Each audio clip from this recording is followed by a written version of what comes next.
Welcome to Special Stage, RallySport magazine's free podcast sharing the love and passion for rallying. Today we've got a man whose passion for our sport is growing day by day.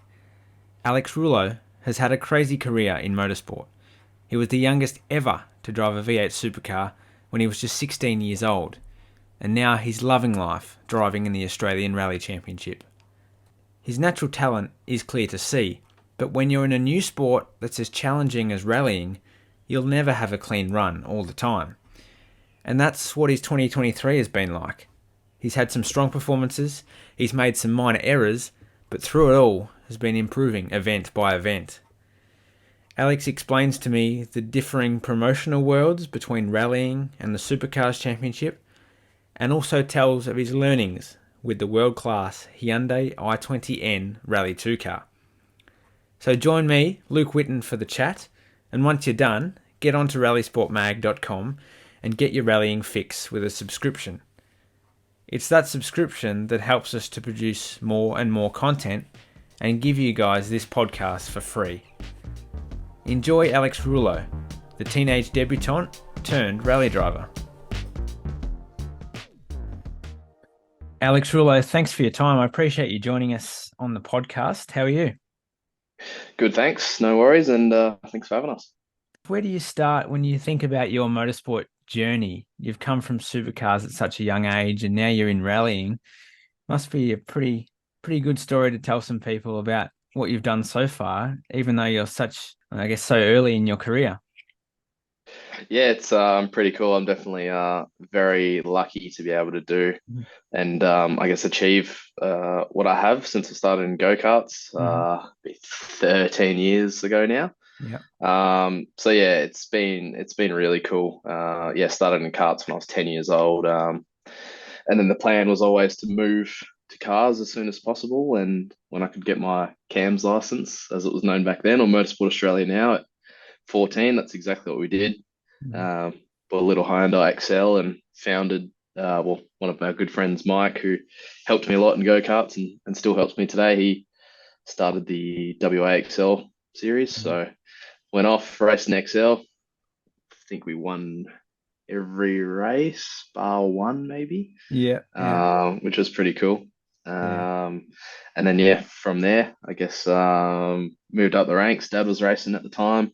He sort of started racing probably when I started go-karts, actually doing the tarmac rallies, mainly Targa West and Targa Tasmania. So yeah, I guess he could never sort of afford to race when he was younger. So, I'm pretty fortunate that, he worked really hard to get to where he is and could start racing sort of the same time I raced go-karts, and passion we both share. So I guess followed his footsteps a little bit, even though he started a lot later on in his career. It's been really cool. It's funny how both in circuit racing and in rallying now, you're obviously in the rally world as we speak right now, that the Hyundai XL of all cars is the one that started it for you and for a lot of rallying people. It's quite funny, isn't it? Yeah, that is pretty funny. Yeah, it was all pretty new, actually. And even before we started the circuit car and before the series, because it was big on the East Coast at the time, but not so much in WA. We actually had another XL before that we were just doing like autocross events in. So I guess I started doing like the dirt racing really before I did the circuit in terms of cars. That's where I learned to drive a car, learned how to use a clutch, H pattern. I think I had a fractured wrist at the time from go-karts, so that made it difficult trying to change gears with my left wrist. But I have really good memories looking back on it now. Moving forward, obviously in the Hyundai at the moment in the Australian Championship, how was the Gippsland Rally for you? It was a great event for the most part, but then again, it's a fickle sport sometimes. A radiator issue for you guys meant you just couldn't keep going and get to the end. Tell me a little bit about that and how it was to feel so close to getting a good result, but then have it taken away. Yeah, I guess we haven't had the best run this year. No. Mainly with either mistakes of my own or mechanical issues that have stemmed from that. I guess this was the first round where we've had an issue sort of just due to luck. I mean, we have been unlucky in the other ones, but we were so close to. I think we had 2 stages to go. Got through Forget which stage it was, but yeah, it was Hmm. one of the long and tricky ones. And there Oh, was yeah. two sort of water crossings. So we Yes. think we did the damage there. We softened up the front a fair bit on the Sunday. Yeah. So we think it may have dived a little bit more than usual through there. But yeah, finished the stage, no alarms or nothing. Pulled up at the start of the next stage. Walked around the front, and the radiator was doing a big wee out the front. And Yeah. it pretty much just ran out of coolant, like as we pulled up, because I didn't Yeah. get any alarms or anything. And then, yeah, about a minute and a half later, it stopped and didn't have any pressure and didn't have any coolant. So, yeah, Yeah. it was disappointing not to finish that weekend. Mm. Yeah, so close, and I really want to do that power stage Yeah. because I think I think it would have suited me. But Yeah. yeah, well, you get that. It's fun watching the power stage, towing the car back anyway. Absolutely. I think it was quite a good power stage from a spectator's point of view. It was a mixed review from competitors and stuff like that as to how tricky it was, really, being such a short stage. I don't know where it sort of fits coming in next year, whether Gippsland might do the same next year. It's hard to know. Yeah, I think probably one of the most important aspects for me about the power stage is spectators and TV footage. So I Hmm. think it was good that I was obviously watching the TV footage, not in the car. Unfortunately. Um, yeah, unfortunately, but it was good being able to see 90% of the stage rather than the last 10%, I think. Mm. Um, and I think yeah, it's definitely moving forward. Like just a couple little things that I would add that we can probably take from maybe WRC or F1 or even supercars. Timing splits and things like that. If we could actually see them on the screen, I think that would make it a lot more engaging for the viewer, Hmm. especially. I think as we're bringing people into the sport that don't really traditionally follow rallying. Yes. Which I guess is the aim. And even for myself, like I really haven't followed rallying until recently, and Hmm. probably a big reason of why we're even in the ARC this year is the attention that Shane probably brought to the championship. Hmm. Um, because yeah, I guess it was the next round of the ARC that I was in an Evo and doing my first Exactly. gravel rally. Yeah. I think it's one of the best forms of motorsport I've been involved Hmm. in a lot of different aspects, and I think, yeah, we definitely need to, try poach some of the spectators, I guess, from some of the other disciplines or Yeah. get them involved because, yeah, I think once you get them in, it's a really awesome sport. And even for me, the WRC and the ERC, Hmm. I don't think I've watched as much motorsport as I have across those weekends. So if we can get close to that sort of level, and obviously there's budget constraints, and the guys at ARC are doing an awesome job with the tools they have at the moment. So I think it's looking pretty promising. And yeah, the fields are awesome. The competition's awesome. Hmm. Everyone in new cars is slowly getting the grips with them and getting a bit closer to the guys at the front. So yeah, I think it'll be cool to follow over the next few years if it follows the same trajectory. Absolutely. I agree on that front. And you, like you say, you've come from a supercars world, which is completely different to a rallying world, particularly in this country. Supercars is by far and away the biggest motorsport series in the country, and understandably based on viewership numbers, manufacturer involvement, and all that kind of stuff. What is that world like? You were in there for a short period of time in comparison to what your motorsport career will be overall. Can you tell me a bit about what that world's like? Because a lot of rallying people may not have been able to be involved in supercars in the way that they perhaps wanted to, or they might follow it, for example. But what is the world like sort of from the inside? Yeah, I guess you could say general media hype is Yep. obviously a lot more. Hmm. Um, even today we've got news outlets and even motorsport news outlets that still don't really cover rallying, Hmm. which is a bit Yes. puzzling to me. Yeah, it Um, is. because yeah, I know myself, we've sent releases out to some of them and some that would traditionally cover the same stories that we were giving in the supercars world, and they don't seem Hmm. to um, be as interested. Hmm. And I guess a similar thing goes for Speedway. I think that's the same where it's a very good category, a very good Hmm. show, a very good form of motorsport, but just hasn't, I guess, followed the path or that supercars has had since maybe the 90s or 2000s. And obviously it's built a lot of momentum over that time. But yeah, it's been cool to see.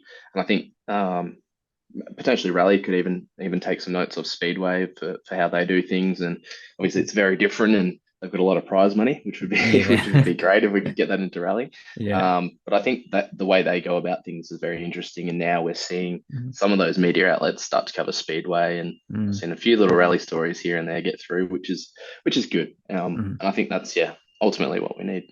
Yeah, it's sort of the topic we're covering at the minute. Like we got to keep pushing and keep pushing the rallying stuff out there. And I know you guys send out press releases and whatnot to certain outlets to get them published. But as the sport's growing, so should the competitors and how they try and promote themselves. And it's something that you, I guess, would have learned in supercars that you've really got to jump up and down and shout to make sure your name gets out there. Yeah, pretty much. I guess it's a weird one for me because as I sort of came into the sports, probably when I had the most sort of media hype, I guess, Hmm. being the age that I was and Yeah. the youngest to race a supercar, and I don't think that's going to change now with the rules because they tried to get rid of me.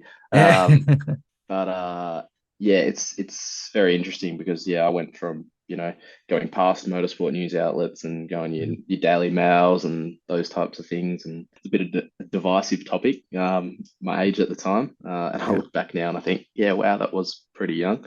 Yeah. Although I didn't feel that at the time, and I felt like I was up to the challenge, Yeah. but it was good. I learnt so much over those years, both Mhm. from like a media aspect and racing and what goes on behind the scenes. But it's pretty much the same approach that we adopted since go-karts, which was, Mhm. okay, we want to go for supercars. Let's get into a car as quick as possible Mhm. and get into a supercar as quick as possible. Yeah. Um, I mean, ultimately, if those are the cars that you want to race, you want the most experience in them Mhm. as soon as possible, really. Mhm. So yeah, that's the strategy we adopted. Media wise, it potentially wasn't the best, or Mhm. but looking back on it, it was very quick the way I got into the main series of supercars. But and it wasn't in the best car, and certainly we didn't have very good results for the year. Mhm. But I was able to learn a lot off the teammates I had that year. Mhm. um, the amount of qualifying sessions you do and new tire runs you do in the main series versus the non-op series is like Yeah. 3 or 4 times the amount. The soft tire, which you don't have in the Dunlop series, or Super 2 as it's called now. So yeah, I learnt a lot, and then I think the results sort of showed the year following when I went back to Yeah. Super 2 Mhm. and was right in championship contention up to the last round. Mhm. And I had a couple wins and a couple podiums. So yeah, definitely learnt a lot, and I don't think I'd change it. I think it would have been a little bit different if the car was more competitive, but Mhm. it was good being in there and seeing, I got the same car as my teammates. It's guys like Cam McConville, Taz Douglas, Yes. really accomplished guys that I'm going toe to toe with, and sometimes leading for the weekend, and other Mhm. times, they would blow me out the water, but I'd learn a lot off them. So Yeah. yeah, definitely wouldn't change anything about it. But yeah, it was a cool experience looking back, especially like the caliber of guys that were in the series. We're looking at Shane leaving, and we had Scotty back then, so Mhm. and Lownsy still. So Of course. it's Yeah. pretty cool that I was able to race in the same category in those guys, and even in the following years, co-driving for Nissan, that was yeah, really cool experience as well. And at 23 now, it's quite a long time since you were in that supercars world. And at 23 in the ARC service park, you're quite a young guy. And in terms of rallying, traditionally rallying's been more of a sport for experienced campaigners. I know Callie Rovanpera has changed that, who's clearly younger Yeah, than you and is already a world champion. But yeah. there's still a lot to learn in rallying and time's on your side, I think, as well. Yeah, it's interesting looking at the World Championships, F1 and WRC. You got Verstappen and Rovanpera, Hmm. who I guess have adopted a similar mindset to what we took, but Yeah, obviously that's right. quite different paths. Yeah. So yeah, I think it goes to show that no matter your age, you got the right mindset, and if you put yourself in the right places, it can certainly be a good outcome. So yeah, it's good to see those guys do well and go, okay, it wasn't completely the wrong decision, having a Mm. crack while we were young. But yeah, like you say, in rallying, I do feel like one of the younger ones in the service park, which Yeah. is interesting. Because I look at the Super 2 field now in supercars and I Mm. go, wow, these guys are young compared to me. Um, but I guess similar thing, even being teammates with I guess Scott Petter for the last round. It was cool to see how he approached the weekend and certain things he did and driving styles. And, I went through some of his data. Lane was Yeah. kind enough to let me look at that. So, Good. finding things like that. And then I guess that's the good crossover from the supercars is the data and looking to Mm, things like that. In saying that, though, setting up the cars, like I reckon I've learnt more about shocks in rallying mm. just this year than I have over my supercar career. It's amazing how much you can change these cars with a couple of clicks on the dampers. So really impressive. And I think talking to Lane, guys like Shane have had similar feedback, and even Mhm. uh, Triple A engineers that he's taken on hot laps and things Mhm. like that. So yeah, the cars are really impressive. And for me, I feel like I'm having way more fun driving these Rally 2 cars and even the Evo than in supercars. Like I'm definitely hooked, and it's sort of like put circuit racing in the back of my mind for the moment. But yeah, I'm really enjoying the challenge. The cars are awesome. It's going to be cool to see this weekend Mm. what it's like on tarmac. I don't Yeah. know. I know some Rally 2 cars have run on tarmac in Australia, but I'm not sure if they're full tarmac trim or not. Yep. I know Race Talk have run a Skoda, some sway bars and things like that, but Yes. still the height of a gravel setup. So Mm. it's going to be really cool to see how they go this weekend against some bigger horsepower cars. But yeah, obviously that's sort of what I'm used to is tarmac, and it's still it's still a big learning curve on the gravel stuff in terms of setup and driving style. But yeah, for me it's been really enjoyable, and you know like any young kid, you like burnouts and going sideways and things like that and drifting. Yes. So it's been really cool going sideways and still being competitive and racing as well. Yeah, it's something. If you try to go sideways in a supercar, you're definitely not going to be competitive. I can tell you that. Yeah. Um, but it's cool watching onboard guys like Patton and even Scott Petter. Guys that really throw it in and get a lot of Mm. angle. I think that's the style I sort of want to adopt, Mm. and it's probably the one that comes most naturally. So yeah, it's I'm really enjoying the challenge of being able to set the Hyundai up for that and Mm. how I want it. And I think Gippsland was a big step in the right direction, and a lot of Mm. that probably has to do that we got for the most part a clean weekend of running. So I And a guess lot of that's yeah kilometers. Yeah. yeah a lot of kilometers and the different surfaces again, especially between the west coast and the east coast. We've got that ball bearing type gravel over here. Mm. So doing the state rounds in between the ARC rounds, it's adjusting between them and having to set up the car differently for both is challenging, and that's probably something I'm not used to. Um, I guess on circuit, you've got a similar level of grip between the circuits. It does vary a little bit, but definitely not as much as the loose surfaces compared to the grippy surfaces. And sometimes you Mm. get that in the same stage. Oh, I know. Um, Yeah. in tarmac or circuit racing, you got the wet and the dry, and that's a pretty drastic difference. But Mm. yeah, it's been hard trying to adjust to that, and I really have to think about it. And I come back from the state rounds in WA and go to the East Coast tracks, and it's super grippy, and I'm like, oh yeah, the car's awesome, and like we're like way off the pace because I'm like, oh, there's grip here, but we got to tune the car to it and make it work a bit harder. So that's been a bit of a challenge and something. But yeah, it's been good. I think in terms of setup, yeah, we definitely took a big step forward in Gippsland and got a Mm. lot closer to where I want the car, which is a lot more sideways. So been Yeah. struggling with understeer sort of the whole year, but it's taken me a while to realize what I actually want from the car. And I guess the thing that changes from the Australian Rally Championship, and I know it's a bit of a buzzword and the buzz phrase that I use a little bit, is that there's 6 rounds in the ARC, but they're all completely different. And what's sort of been unlucky for you is the fact that you did Coffs Harbour last year. That's not a part of the series this year. So you can't go back to roads that are similar to each other. You're going to Yep. Gippsland, you're going to your home state, WA. We're going to South Australia next, which is blindingly fast. So they're completely different rallies. And like you say, you got to tune it differently to those rallies. Yeah, 100%. And yeah, I'm probably almost as upset as Quinny that we're not going back to Coffs. Yeah. Um, that was yeah, absolutely awesome event. So Yeah. if we could get back there for ARC, I'd be a big advocate for that. I'm keen to put these Rally 2 cars to the test for some jumps. So Mm, mm. we haven't had too many of them this year, but I know they can definitely handle it. Sure Um, can. Maybe that's something we need in Power Stage, a big jump at the end or something. Maybe we do. Maybe we need to get a Like couple of WRC. artificial jumps in. Yeah, Yeah, we'll wait and yeah, see. This weekend, yeah. though, the Hyundai is in tarmac trim. I believe they came into the country in tarmac trim. Is that right? Before you guys moved Yep. them to gravel. Yeah.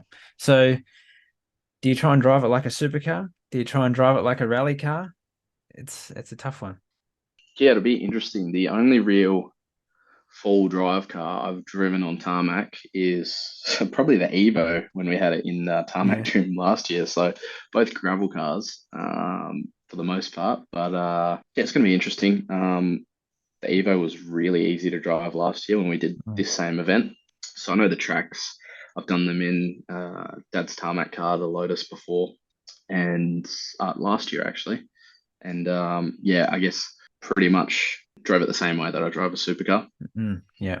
which seemed to work for the Lotus. I don't know if the rally car will be the same. It'll be pretty interesting to see how it goes. But one of the things I found pretty interesting last year was a lot of the tarmac driving I did in the Evo gave me confidence in the gravel, Okay. um, Yeah. which was interesting because I was like, okay, it definitely stops. It Mm. definitely turns and it's got the grip there. And somehow that I think that translated a little bit to gravel where it's the same car, same environment, and that Mm. muscle memory, I guess, gives you a little bit more confidence. Yeah, and I guess you're still Um, a circuit driver mostly in terms of your experience based on you've done thousands and thousands and thousands of laps on circuits versus rally stages is maybe yep. only 100 at the minute.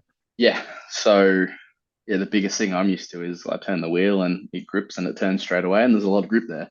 Mm, Now on gravel, not so much the case. So yeah, especially dealing with understeer for the most part of the year, it's been tricky because I absolutely hate understeer, mm, and one of the things that I tell everyone is, I've never driven these cars before, done a proper weekend in them, mm, um, with a setup that we know is good and proven, and gone, yep, that's awesome because we'll develop the car and I'll go, oh, yep, that's awesome. And then we'll try something else that, I haven't felt before. And I'll go, okay, this is even better. And we just have sort of kept doing that over the whole year. yeah. Um, and now I think we're getting to a point where it's getting closer. But yeah, we've made some pretty drastic changes to the shocks, and that's a big testament to Lane and the guys at Race Talk really leaning on their experience and Mm, being able to point us in the right direction and going, okay, what does this feel like? Because this is more like the Skoda that we know we've got the setup sort of perfected, and that's proven. So yeah, it's been really good to lean on Lane and his experience and him being able to sort of guide us in the right way. And at Gippsland, about a week and a half ago now, we spoke about how your dad's car, Peter Rullo's car, was much more advanced in terms of suspension setup and perhaps where you eventually want to get to. So why he, was he the test dummy more or less on those big suspension changes? And are you just still trying to bed in and get used to it? But not particularly.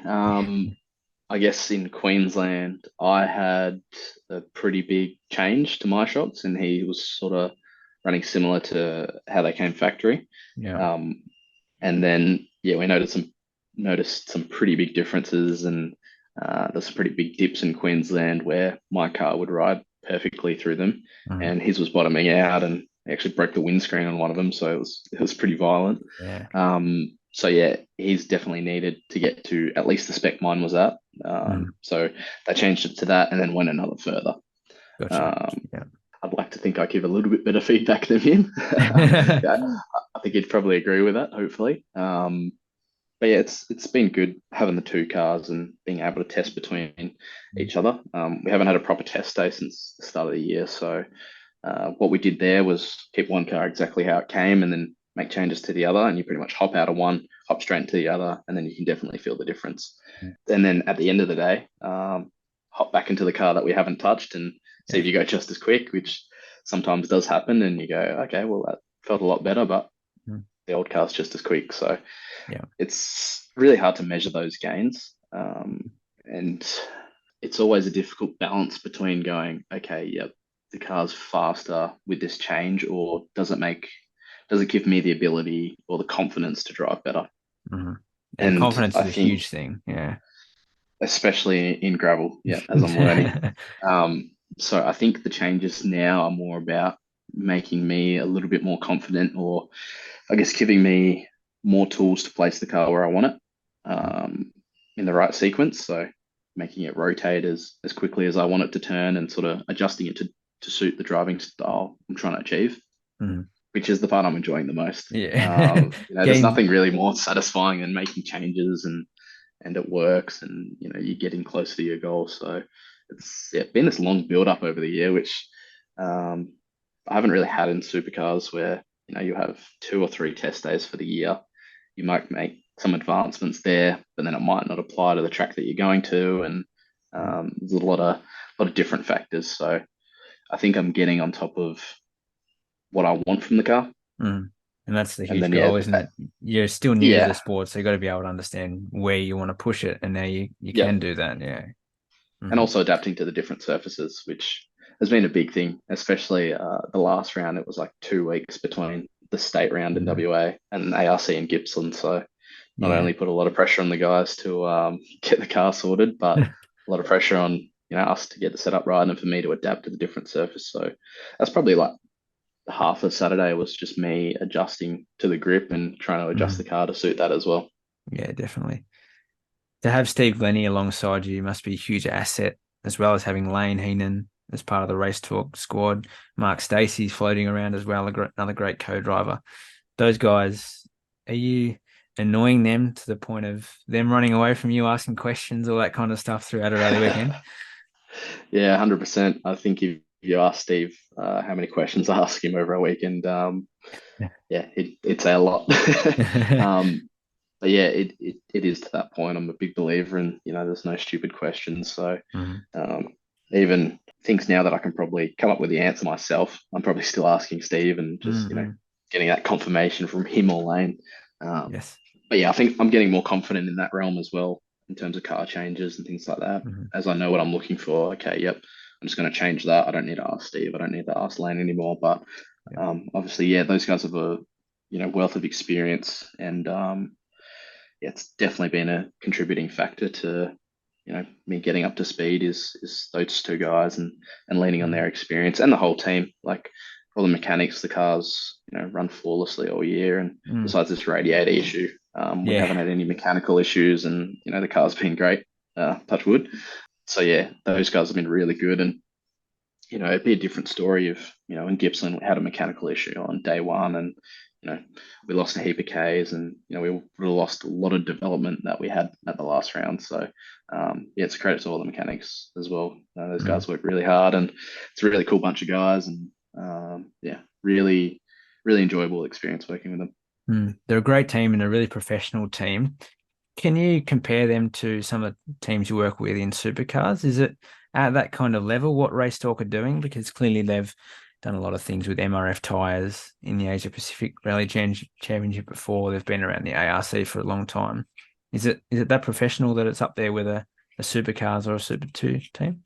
Yeah, absolutely. There's a reason why, they've run Skoda factory cars and MRF cars and things like that. Mm. So it's yeah, it's a whole different world in terms of supercars. I guess mentioned before, there's a lot more media stuff.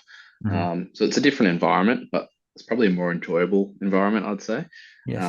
But yeah, in terms of the knowledge and the intelligence of Lane and the other guys in the team, yeah, it's definitely there, if not better than some of the people that I've worked with in Mm. supercars. So I've been very impressed, and I think so has Dad, and yeah, definitely not taking their involvement for granted at all. Mm. And the last one I've got for you, yourself and Shane Van Gisbergen are two who've come from supercars and tried their hand at rallying. Lewis Bates, Harry Bates have done some circuit racing in the 86 series that they're a big part of for Toyota. Do you think it's easier to go from supercars to rallying, or now that you've got some experience, could a rally driver go from rallying to supercars and do well? It's hard to say. I think, Yeah. well, Because people maybe, have done it before. There's been rally drivers who've been winning rounds of the Supercars series or the Australian Touring Car Championship before and all that kind of stuff back in the day. mm, yeah, I think maybe rally because there's a bit more going on with the notes and things like that. I think Yeah, that would be they're harder so to learn, hard. Yeah. as I found out. on that, I think I'd love to see like tarmac rounds of the ARC or a lot more Hmm. tarmac involved. I think it would mix it up a fair bit. It would be pretty interesting. And yeah, I guess if you're a tarmac rally driver or if you're in Europe and you do a lot of tarmac stuff, it would Hmm. definitely be a lot easier to hop into a circuit car Yeah. and there'd be a lot more crossover, I think. Yeah. Um, So does the but first yeah, 16Ks of the Adelaide Hills Rally excite you? Going around the bend there on two eight yeah, kilometer stages? yeah, it'll be interesting. Yeah, obviously I know that I've raced around that track on a circuit car a fair Yeah. bit. But yeah, it'll be interesting what we do, like set up for that. Still gravel See, suspension at the end of the day. yeah. So gravel setup makes it a bit harder and probably a lot more body roll than you'd want Mm. around a proper tarmac circuit. So yeah, it'd be interesting. But yeah, look, I'd love to do like proper tarmac rallies and some of the stuff in Europe. I just look at it and Mm. go, that would be unreal to do. Yeah. Um, so yeah, hopefully we can get some of that and get back to that in Australia. Mhm. Otherwise, yeah, I'd love to do something like that in Europe. It looks unreal. So for me, I guess that would be the ultimate of combining my two worlds. Absolutely. Um, Yeah. and it'd be cool to see how all the gravel guys go on tarmac as well. I don't Mm. know how much some of the other guys have done. Obviously, Harry and Lewis have done some circuit stuff, and Mm. I think it would be really cool and an interesting mix up. But yeah, obviously there's a lot involved with that in terms of different suspension and things like that. Mm. So it comes at a cost to the teams as well. But yeah, hopefully something we can look at in the future. Yeah. Someday. And hopefully you're That's still it. around by then. So very Yeah. good. Alex, thanks so much for your time. Appreciate you coming on and having a chat with me. It's great that you're part of the ARC and are so committed to it, both you and your dad. So great to have you on. So thanks for your time. No worries. Thanks for having me.